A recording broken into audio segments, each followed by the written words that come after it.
Bridge your budget gaps with Merchant Cash Advances. Do you have budget gaps in your business? Merchant Cash Advances could be the answer you're looking for.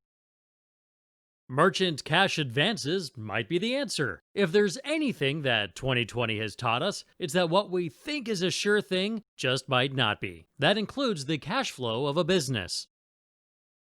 Budget and funding gaps are large for newer businesses. If you don't have a lot of clients, you might offer them better terms to attract their business. Sweetening the pot can help overcome a client's initial skepticism. So, just like a starter vendor, you might be offering net 30 terms.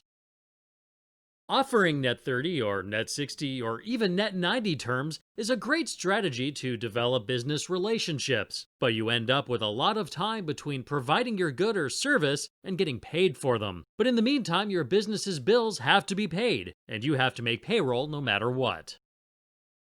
What are merchant cash advances? An MCA technically isn't a loan. Rather, it is a cash advance based upon the credit card sales of a business. A small business can apply for an MCA and have an advance deposited into its account fairly quickly, so you can offer net 30 terms, but not have to wait a month to get paid.